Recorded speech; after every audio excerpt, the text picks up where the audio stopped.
लड़की किसी तरह मौका पाकर लकड़ी के बक्सों के ऊपर छिप गई, लेकिन जैसे ही उसने अंदर देखने के लिए तख्ते को थोड़ा हटाया, उसे निर्दयी सैन्य अधिकारी के विश्वासघात का सामना करना पड़ा। अफसर ने बिना दया किए उस लड़की की जान ले ली। फिर उसने आदेश दिया कि सभी अवैध प्रवासियों को खत्म कर दिया जाए। जब अफसर अंदर की भयावह स्थिति देखने लगा, उसे एक जीवित बचा हुआ बच्चा दिखा। अगले ही पल गोली चली और बच्चा भी नहीं बच पाया। ऊपर छिपी मियां किसी तरह मौत से बच गई।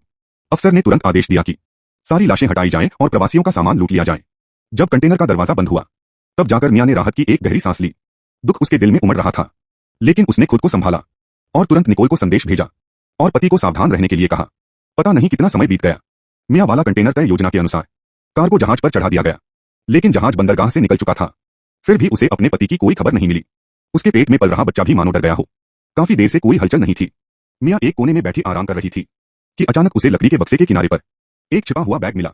अंदर एक इलेक्ट्रिक आरी, एक मोबाइल फोन और एक ग्लो स्टिक थी। शुरू में मियां ने इन चीजों पर ज्यादा ध्यान नहीं दिया। उसने सोचा अगर जहाज समय पर मंजिल तक पहुंच गया तो शायद सब ठीक हो जाएगा। लेकिन किस्मत हमेशा की तरह अप्रत्याशित मोड़ लेकर आई। रात का समुद्र बेहद खतरनाक था। समुद्री लहरों ने बेरहमी से कार्गो जहाज को पलट दिया और चारों ओर अंधेरा फैल गया। मियां जब डरावने सपने से चौंक कर उठी तो पाया कि उसका आधा शरीर ठंडे समुद्री पानी में डूबा हुआ है। वह छेद की तरफ देखती है, लेकिन बाहर सिर्फ एक अनंत काला समुद्र दिखाई देता है। कंटेनर के अंदर लकड़ी के बक्से तैर रहे थे और गोली के छेदों से हर कुछ देर में समुद्री पानी अंदर घुस रहा था। मियां तुरंत समझ गई कि अब उसे कुछ करना ही होगा। उसने सबसे पहले निकोल से संपर्क करने की कोशिश की, लेकिन मोबाइल की स्क्रीन पूरी तरह टूट चुकी थी। कॉल करना असंभव था। अराजकता के बीच उसने तेजी से आसपास की चीजें इकट्ठी की। उसे एक पीली टेप की रोल मिली, जिससे वह कुछ देर के लिए